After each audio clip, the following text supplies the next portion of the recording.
नमस्कार, आप देख रहे हैं इलेक्शन कैफे। मैं अश्विनी कुमार। आज के मेहमान मयंक सर, बाबा, पुण्येंदु जी और विचित सर, आप सभी का स्वागत है।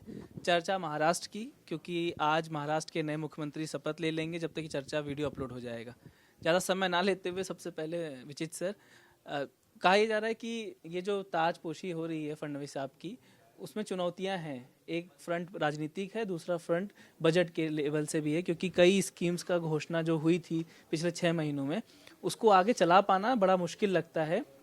खासकर डिक्लाइनिंग जो इकोनॉमी है वहाँ की, जो बिजनेसेस दूर जा रहे हैं, तो उसके बाद कैसे चलाएंगे। दूसरा, राजनीतिक हितों को साधते हुए सरकार कैसे 5 साल चला पाएंगे। आपने सबसे पहले कहा कि उनके सामने चुनौतियां। मतलब अश्विन, आप ये कहना चाह रहे थे क्या कि ये कांटो भरा ताज, वो ताजपोशी है, वो कांटो भरा ताज है? लग तो नहीं रहा है। अगर वास्तव में कोई बहुत गंभीरता के साथ अगर ये भूल जाए कि राज करने में उसे क्या सुख सुविधा, क्या वैभव और विलास मिलता है, तो कोई भी राज चलाना कांटो भरा ताज ही पहनना है। लेकिन उसमें राज करने की भावना चूंकि इतना प्रबल होती है कि बाकी मुद्दे पीछे छूट जाते हैं। अब उनके सामने चुनौती, देवेंद्र फडणवीस के सामने चुनौतियों की बात करें तो बहुमत के सवाल पर तो कोई चुनौती नहीं है। सरकार की स्थिरता को लेकर चुनौती नहीं है। वो चुनौती इसलिए नहीं है कि उनके पास 132 विधायक हैं अपने, 5-6 निर्दलीय हैं, और निर्दलीयों में का जो गुरुत्वाकर्षण, सत्ता पक्ष का जो गुरुत्वाकर्षण बल होता है, वो निर्दलीयों को ज़्यादातर अपनी तरफ खींच ही लेता है। उसमें कोई ये नहीं है। अब तो ले दे करके अगर दोनों सहयोगी नहीं भी जाएं तो भी उनको कोई दिक्कत नहीं होगी, अगर न भी रहें कभी। एक हाइपोथेटिकल में बात कर रहा हूँ। लेकिन अभी तो सब कुछ अच्छा है। ये एकनाथ शिंदे 12 दिन पहले जब विजय मिली थी 23 नवंबर को, तब सबसे ज़्यादा प्रसन्न लोगों में रहे होंगे, क्योंकि उनके मुख्यमंत्रित्व में महायुति को विजय मिली थी। लेकिन आज सबसे दुखी लोगों में से वो होंगे, क्योंकि मुख्यमंत्री से उप मुख्यमंत्री बनना किसी को अच्छा थोड़े न लगेगा। ये देवेंद्र फडणवीस को भी 2.5 साल पहले नहीं लगा था। ऐसे में पग पग पर एकनाथ शिंदे की भावना, आहत भावनाओं को संभालना, ये बहुत बड़ी चुनौती होगी। क्योंकि ये हमें दूर से लगता है, आर्थिक सवाल अपनी जगह हैं, लेकिन जिनके साथ आप रोज काम करते हैं, अगर उसके मन में किसी किस्म का टीस हो तो उसको संभालना ज़्यादा कठिन कार्य होता है। ये उनके सामने होगा। ये इस दृष्टिकोण से भी मुश्किल होगा। मैं राजनीतिक सवालों पर ही बात पहले कर रहा हूँ, आर्थिक सवालों पर तो मयंक जी ज़्यादा बताएंगे। वहाँ पर सबसे बड़ी बात है कि बीएमसी का चुनाव होगा।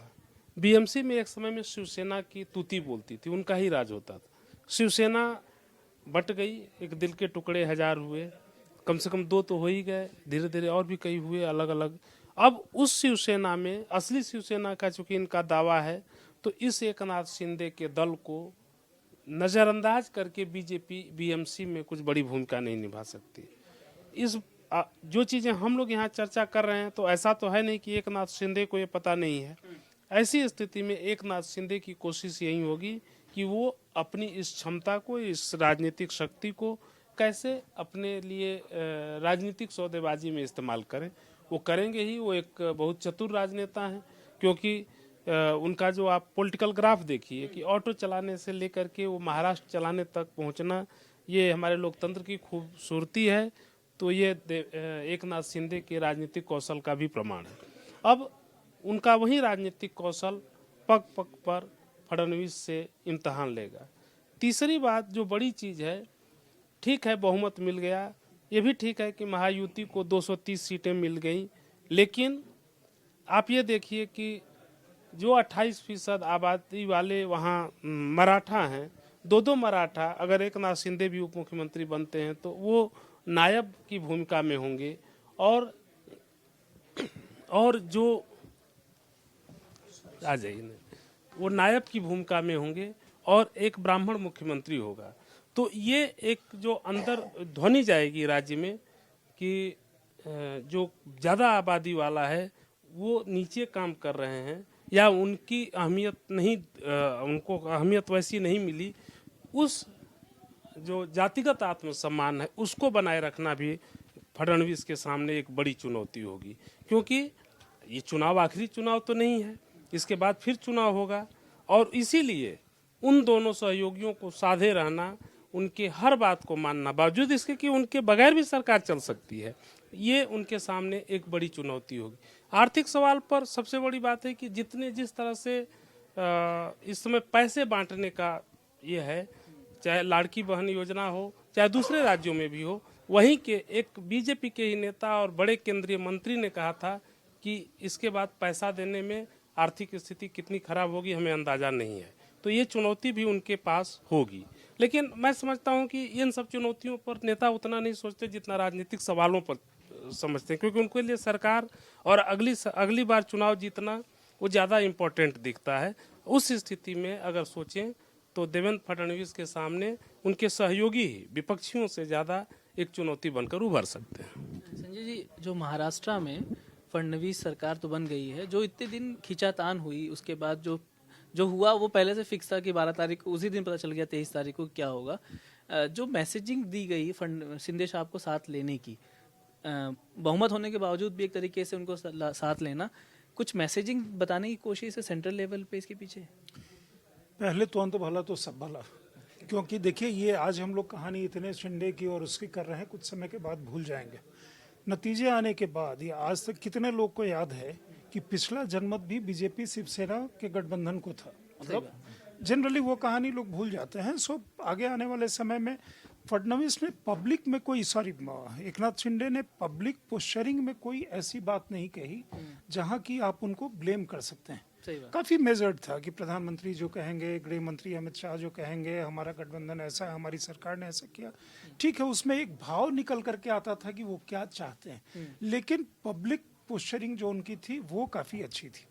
तो बिटवीन द लाइंस जिसको जो रीड करना है, जिसका जो अलग इंटरप्रिटेशन है। दूसरी चीज, आज के शपथ ग्रहण में वो शामिल हो रहे हैं। एक चीज जो कह रहे थे कि ब्राह्मण मुख्यमंत्री और बाकी वो कितनी बड़ी चुनौती होगी। देखिए एक चीज क्या होती है कि ब्राह्मण वहाँ, मतलब आप इस फडणवीस से एक समय नाना फडणवीस वो थे, तो अगर कास्ट आपका बहुत अग्रेसिव और डोमिनेंट नहीं है तो दूसरे कास्ट को खतरा नहीं लगता है। यही कारण है कि आप मनोहर लाल खट्टर 5 साल हरियाणा में पुनः जीत करके आए, फिर बाद में हटा दिए गए, वो विभिन्न कारण है।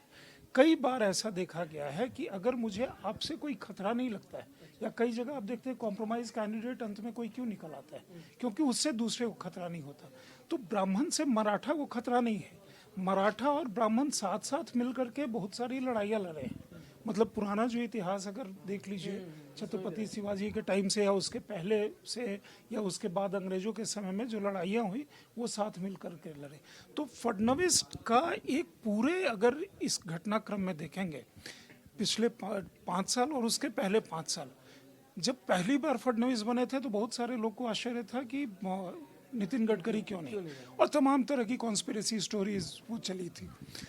लेकिन उन्होंने ये प्रूव किया कि एक स्माइलिंग फेस के पीछे एक काफ़ी सुदृढ़ थॉट का एक व्यक्ति है, जो राजनीति के मैशिनेशन से नहीं जानता है, एडमिनिस्ट्रेटर भी है, और समय होने पे अपने किसी भी प्रचंड ईगो जो होता है नेताओं का, उसको दबा करके सेकंड फिडल प्ले कर सकता है।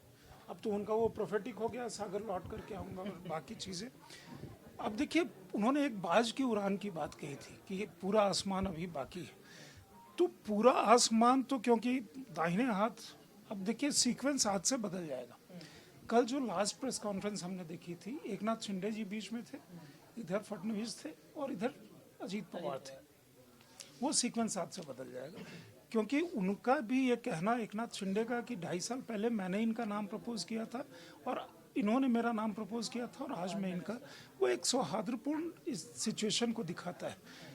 एक चीज़ हम शायद ज़रूरत से ज़्यादा रीड कर रहे हैं, और एज ए जर्नलिस्ट हम मतलब करते भी हैं, और कई बार वो सही भी होता है कि एकनाथ शिंदे की आगे की चाल क्या होगी, या क्या वो नाराज हैं, फलाना है, चिल्लाना है, क्या वो, उनके सामने भी एक तो है कि ऑप्शन नहीं है, दूसरा ये कि बेनिफिशियल क्या है। कोई भी जब काम करता है राजनीति में तो क्यों लोग छोड़ करके जाते हैं। कई बार बहुत उल्टा दांव पड़ जा रहा है कि बिल्कुल यही पे महाराष्ट्र में छोड़ करके गए, हरियाणा में मतलब बीजेपी से छोड़ के कांग्रेस गए, उनका एकदम से दांव उल्टा पड़ गया। यहाँ भी उधर जाना, महाराष्ट्र में अशोक तंवर का महाराष्ट्र में भी एक भाजपा के नेता छोड़ करके उधर गए, उल्टा पड़ गया। तो ऐसा भी होता है, लेकिन वर्तमान के साथ वो अपने भविष्य की सोचते हैं। आप एक पार्टी तोड़ कर के आए हैं, आप बाला साहब के उत्तराधिकारी के रूप में अपने आप को प्रेजेंट कर रहे हैं, उनकी लीगेसी पूरी लेकर के चले आए हैं, तो क्या वो जो हिंदुत्व वाली सेंटिमेंट है या बाला साहब जो बात कहते थे वो यहाँ पे रहेगी या वहाँ पे रहेगी? तो मेरे ख्याल में अभी के लिए वो सरकार स्थिर होगी। दूसरा चीज़ है कि एक जो एडमिनिस्ट्रेटर का पोजीशन बनाया फडणवीस ने और शिंदे ने, और डेवलपमेंट के जो प्रोजेक्ट्स हैं, चैलेंजेस होंगी, क्योंकि इस तरह के जब आप योजनाएं लागू करते हैं तो इकोनॉमिक फोरम पे वो होता है। लोग को क्या चाहिए होता है कि हमारे आसपास हमारे लिए विकास की योजनाएं किस तरह की आ रही हैं। एक डेवलप्ड स्टेट है तो वहाँ विकास की योजना ये नहीं होती कि फला जगह सड़क बन गया। ये मैं बिहार का हूँ तो वहाँ होता है कि देखिए मेन रोड तो बन गया, अब है कि मेरे सामने की जो गली है या सड़क की चौड़ाई क्या है। जब हम हाईवे पे जा रहे हैं तो कितना स्मूथली वहाँ पे हम लैंड कर रहे हैं। हमारे बच्चे को नौकरी अगर मिल रही है तो क्या सिर्फ सेवादार है या उससे कोई ऊपर की नौकरी मिल रही है। एजुकेशनल इंस्टीट्यूशंस हैं तो उनकी स्थिति क्या है। तो ये तमाम चीज़ें जो है वो चैलेंजेस होकर के आती हैं। मेरे ख्याल में जिस तरह का कॉम्बिनेशन है, और ऐसा ऐतिहासिक वर्डिक्ट तो मिला नहीं, लीडर ऑफ अपोजिशन सामने नहीं होगा जो लोकसभा में 2 बार स्थिति रही, ये एक अद्भुत स्थिति होगी। उस पर मनोरंजन भारती से वो अच्छा वो नहीं होगा। मैं कभी इनसे मौका मिलेगा तो बहुत सारी चीज़ें इनसे मुझे जाननी है कि इस मौसम में क्या हुआ। आज ही के दिन इतना बड़ा चीज़ हो रहा है तो कांग्रेस यहाँ पे एक अलग अपना नया तरह का टी शर्ट और जैकेट पहन करके आज ही निकला है, वो भी एक अद्भुत कहानी है। तो उनके साथी यहाँ पे बिछुड़ रहे हैं, वहाँ पे उन दोनों की संख्या ऐसी नहीं है कि तीनों मिला के मतलब कहीं विपक्ष में भी बैठ पाएँ तो हल्के होकर के बैठ पाएंगे। तो आज के लिए आज एक सुखद अवसर है, तो आज उस सुखद अवसर को ही सुखद ही जाने देते हैं। यहाँ इस समय जो भी हो रहा है, निंदू जी, इसको सुखद जाने के लिए आप बताइए कि चुनौतियाँ क्या क्या रहेंगी आने वाले सरकार को, ताकि ये पूरा 5 साल सुखद रहे। नहीं, सुखद तो महाराष्ट्र के लिए होना चाहिए, और एक स्थिर सरकार जाहिर सी बात है विकास योजनाओं को लागू करने के लिए बेहतर होता है। हालांकि विचित्र सर ने कई बार कहा है कि आम जनता के लिए कई बार गठबंधन की सरकारें ज़्यादा बेहतर होती हैं। हालांकि ये भी एक गठबंधन महायुति की सरकार है, मुख्य रूप से 3 पार्टियां हैं, लेकिन बीजेपी लगभग बहुमत के एकदम करीब है। 145 चाहिए, 132 उनके अपने हैं। और अगर जो है जो मतलब बीजेपी के वो नेता जो सिर्फ शिंदे या अजीत पवार के गुट में जाकर के टिकट लेके लड़े हैं इनके कोटे से, उनकी संख्या जोड़ देंगे तो वो बहुमत के करीब पहुंच जाते हैं। कुछ निर्दलीय और छोटे मोटे जो और हैं तो संख्या के लिहाज से मुझे लगता है बीजेपी को उतनी टेंशन नहीं है। अब चुनौती ये है कि जो पिछली बार आरोप लगा था कि 2 पार्टियों को आपने तोड़फोड़ किया, आप तोड़फोड़ करते हैं, ईडी, सीबीआई और आईटी का आप इस्तेमाल करते हैं, जो कांग्रेस बार बार आरोप लगाती है। और ये बात सही है कि लोकसभा के चुनाव में शिवसेना के कुछ नेताओं ने, एक नेता मुझे याद है जो बहुत ही अमोल कीर्तिकर को जिन्होंने हराया मुंबई नॉर्थ वेस्ट सीट, जहाँ तक मुझे याद आ रहा है, महज 48 वोटों से जीते। और उनका एक बयान वायरल हो गया था कि मेरे पास एक अपनी मतलब वो शिवसेना यूबीटी में थे, उन्होंने शिवसेना शिंदे ज्वाइन किया, और एक बयान वायरल हुआ कि उनका कि मेरे पास ऑप्शन नहीं था। तो ये भी एक उसका वो है। तो इन क्योंकि एक चुनौती आपके ऊपर एक आरोप लग चुका है, आप लोकसभा में आपको उसका नुकसान भी हुआ। बीजेपी महज जो 23 लोकसभा सीटें थी वो घट के 9 सीट पे आ गई, तो आपने उसको रिकवर किया स्थानीय नेतृत्व को, और उसमें बहुत बड़ी भूमिका फडणवीस साहब और आरएसएस और तमाम जो स्थानीय नेतृत्व को जाती है। आपने देखा स्थानीय नेतृत्व को ज़्यादा तरजीह दी गई, वरना पहले के चुनाव में प्रधानमंत्री मोदी के चेहरे का जिस तरह से इस्तेमाल होता था, पिछले 2 चुनाव से वो बदला है। तो वो एक चुनौती होगी उससे बाहर निकलने की। हालांकि जनादेश आपके साथ है, लेकिन अब आप ऐसा कुछ नहीं करना चाहेंगे जिससे वो मैसेजिंग दोबारा जाए कि आप लोगों को तोड़ने फोड़ने का काम करते हैं। इसीलिए आपने देखा कि शिंदे साहब को मनाने के लिए 12 दिन इसीलिए लगा, क्योंकि पहले दिन से हम लोग यही बात कर रहे थे, भाई फडणवीस के अलावा और कौन। क्योंकि महाराष्ट्र की जो स्थिति है, जिस तरह का एडमिनिस्ट्रेटर चाहिए, हम जानते हैं महाराष्ट्र एक तो भाई यूपी के बाद नंबर 2 है, उसमें 48 सीटें आती हैं। दूसरा एक उस ढंग से भी स्टेट है, क्योंकि जो इंडिया में जो एफडीआईज आते हैं, जो कुछ बड़े राज्य महाराष्ट्र, गुजरात या कर्नाटक या मान लीजिए आंध्र तेलंगाना है और तमिलनाडु है, तो एक उस दृष्टि से देश की इकोनॉमिक इंजन जो ग्रोथ है उसके लिए महाराष्ट्र एक बहुत महत्वपूर्ण राज्य है। तो एक ऐसा एडमिनिस्ट्रेटर आपको चाहिए जो उन चीज़ों को इम्प्लीमेंट कर सके। आपको पता है बड़ी बड़ी योजनाओं के लिए जिस तरह से लैंड एक्विजिशन करना है बहुत सेंसिटिव मुद्दा है। आजकल की जो राजनीति है किसान, क्योंकि आप जो जमीनें जो अधिग्रहित करते हैं ज़्यादातर वो किसानों को होती है, बहुत संवेदनशील मुद्दा है। लैंड एक्विजिशन बिल प्रधानमंत्री मोदी को उस पे एक जो उनका पहला जो उन्होंने रोल बैक किया था, यूटर्न लिया था कि भाई हम इसको नहीं वो करेंगे, या बाद में किसान बिल। तो बड़ी बड़ी योजनाएं अगर आपको लागू करनी है, ज़मीनों का अधिग्रहण करना है, बहुत ही चुनौतीपूर्ण काम होता है। आपको एक मजा हुआ एक अनुभवी नेता चाहिए। तो इसलिए बीजेपी को ये था कि बहुत निर्णय के बाद उन्होंने फडणवीस को चुना है, क्योंकि और बहुत ड्रीम प्रोजेक्ट्स जो है मोदी सरकार के, बुलेट योजना देख लीजिए जो अहमदाबाद से जो मुंबई तक चलनी है, उसमें बहुत सारे बीच बीच में रोड़े आते हैं, कहीं प्रदर्शन होता है, उसको समझाना संभालना और एक गठबंधन को साथ लेके चलना, तो ये चुनौतियाँ रहेंगी। फिर आपने कहा कि जो लड़की बहन योजना वाली बात, इसमें आप है कि 2100 रुपये 1500 दे रहे थे, अब 2100 करेंगे उसको, तो वो भी एक रेवेन्यू पे भी भार पड़ेगा। मयंक सर ने इसको पहले भी बताया है कि महाराष्ट्र की जो इकोनॉमी है पिछले कुछ समय से उस गति से नहीं बढ़ रही है जैसे वो पहले थी वहाँ पे, और इकोनॉमिक जो डिफरेंसेस हैं, आपको ये 1500-2100 क्यों देना पड़ रहा है? क्योंकि जो आय का जो डिस्ट्रीब्यूशन है वो उस ढंग से नहीं है, जो फासला है वो बढ़ा है। तो जो एक तबका जो बहुत गरीब हुआ है उसको आप इस तरह की जो डायरेक्ट बेनिफिट ट्रांसफ़र स्कीम्स हैं आप उनको टारगेट करने की कोशिश कर रहे हैं। वो सिर्फ महाराष्ट्र जैसे सिर्फ अनाज से बात नहीं बनेगी। इसलिए धीरे धीरे, और वो एक पॉलिटिकल वो भी हो गया है, जो महाराष्ट्र मध्य प्रदेश में शिवराज सिंह चौहान ने जो योजना लागू की, उसके बाद जिस तरह से देखिए मध्य प्रदेश में हो सकता है बीजेपी दोबारा आ जाती है, क्योंकि बीजेपी का संगठन बहुत स्ट्रांग है, लेकिन 2/3 मेजोरिटी के साथ वापस आना ये एक बिल्कुल अनएक्सपेक्टेड चीज़ थी। ये बिल्कुल कोई उम्मीद नहीं कर रहा था।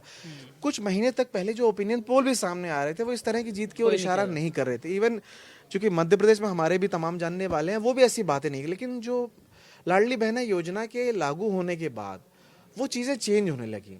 जो विमेन कॉन्स्टिट्यूंसी, विमेन वोटर्स की एक नई डेवलप हुई, तो वो 2100 रुपये देना, उसके ऊपर आपका जो खजाने पे भार पड़ेगा, तो वो सब चुनौतियां रहेंगी।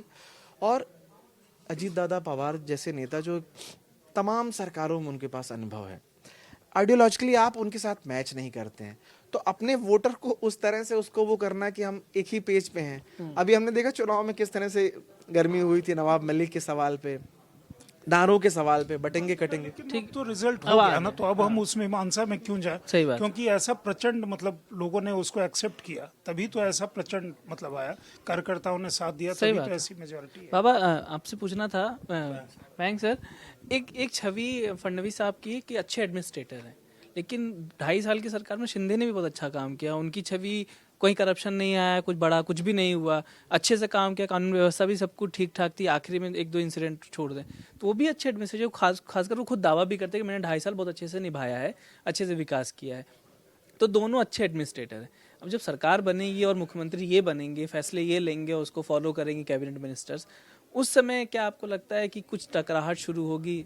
क्योंकि इनके कुछ ड्रीम प्रोजेक्ट्स हैं, हो सकता है शिंदे साहब के वो फडणवीस के ना हो, फडणवीस के ड्रीम प्रोजेक्ट उनसे अलग हो, लेकिन सरकार एक ही है, तो लोगों को उम्मीदें होगी कि इनके जो वादे किए थे वो फडणवीस साहब पूरा करेंगे। बजट एलोकेशन से लेकर हर चीज़ें दिक्कत आती है, वो खटास कहीं आएगी आगे चल के? पिछले 2.5 साल को अगर देखेंगे तो वो ऐसा नहीं था कि मोर इक्वल देन अदर्स वाला इक्वेशन नहीं था, दोनों इक्वल ही थे। तीनों का फंक्शनिंग जो था वाइडर तीनों के कंसल्टेशन से ही होता था, इसीलिए डेजिग्नेशन उनका चीफ मिनिस्टर का था, लेकिन सारे फैसले तीनों मिलकर लेते थे। तो इसीलिए वो टकराहट अगर 2.5 साल नहीं थी तो आगे 5 साल रहेगी या 10 साल रहेगी, उसकी संभावना हमको नहीं दिख रही है बिल्कुल। बस एक ही चीज़ जो, और मेरे हिसाब से वो भी हो सकता है क्या कि 12 दिन में एकदम ठोक बजा के फैसला लिया गया, तो इसीलिए जितने पॉसिबल फ्रिक्शन हो सकते थे उसको ठीक कर दिया गया।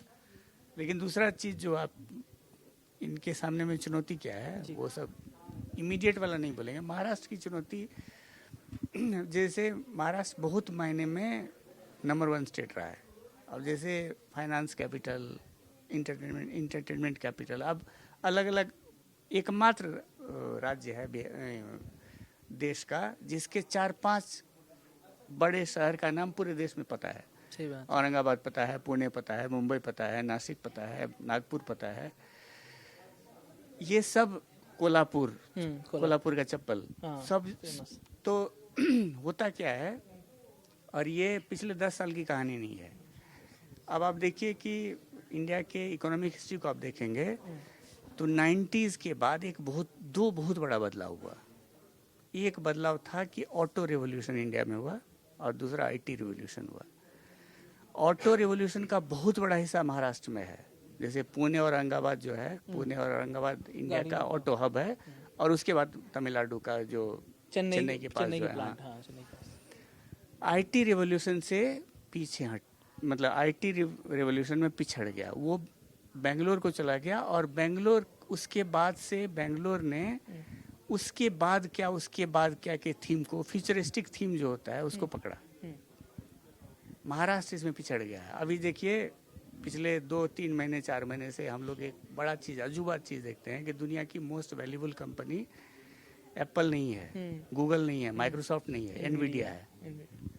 और एनवीडिया का देखिए पिछले 6-7 क्वार्टर का हमने देखा है, हर क्वार्टर में उसका 100%, 90%, हाँ, बहुत बढ़ रहा है। 150% ग्रोथ हो रहा है। ग्रोथ, एक्चुअल ग्रोथ हो रहा है, शेयर प्राइस तो छोड़ दीजिए, हाँ, क्वार्टरली ग्रोथ उसका Quarterly। 90%, 100% हो रहा है। क्योंकि वो सबको लग रहा है कि फ्यूचरिस्टिक थीम वाली कंपनी है जो अगले 10 साल तक रूल करेगी। ऐसे फ्यूचरिस्टिक थीम वाला सेक्टर महाराष्ट्र में फिलहाल नहीं है। चिप मेकिंग में बड़ा इन्वेस्टमेंट का अनाउंसमेंट हुआ है, लेकिन हुआ नहीं है अभी तक जो है। जैसे शुगर का बहुत बड़ा बेल्ट है, वो वाइनरी का बहुत बड़ा बेल्ट है, ऑटो बता ही चुके हैं, इंटरटेनमेंट बहुत बड़ा है वहाँ, फाइनेंस बहुत बड़ा है। लेकिन फ्यूचरिस्टिक इसीलिए महाराष्ट्र नज़र आता है, अभी भी नज़र आता है, और कुछ आंकड़े में भी नज़र आता है क्या कि यहाँ से इन्वेस्टमेंट चला गया। लेकिन ये एक्चुअल फैक्ट नहीं है। फैक्ट ये है कि एफडीआई अप्रैल से लेके अक्टूबर तक का फिगर देखें तो 60-70% एफडीआई जितना आया है उस महाराष्ट्र में ही गया है। लेकिन जो बड़े प्रोजेक्ट्स जिसको लेकर अभी विवाद भी हुआ था हाल ही में, कि जो आप जिसकी बात करें चिप मेकिंग कंपनी, वो तो उसका पैरेलल महाराष्ट्र में भी अनाउंस हो गया है। बहुत बड़ा इन्वेस्टमेंट महाराष्ट्र में भी चिप मेकिंग में होने जा रहा है। हम वही बोल रहे हैं कि इनके सामने में सबसे बड़ी चुनौती है कि फ्यूचरिस्टिक प्रोजेक्ट्स जो हों उसको लाएं। प्रेजेंट में महाराष्ट्र बहुत अच्छा है, लेकिन लीडर से हमेशा एक्सपेक्ट किया जाता है कि आगे क्या होगा। जैसे आप किसी भी बड़ी कंपनी का देखें, जैसे रिलायंस का देखिए, रिलायंस शुरू हुई थी विमल से, कपड़ा बनाने का कंपनी, बाद में उसने पेट्रो के मतलब रिफाइनिंग में चला गया, और अब जो जियो आ गया है, और अब फिर रिटेल में, अब वो चिप मेकिंग में भी जा रहे हैं, बहुत सारा चीज में जा रहे हैं। तो सरवाइव करने के लिए आपको अभी का थीम और आगे का थीम पकड़ना पड़ता है। महाराष्ट्र को अब उसी की जरूरत है, उसी पुश की जरूरत है।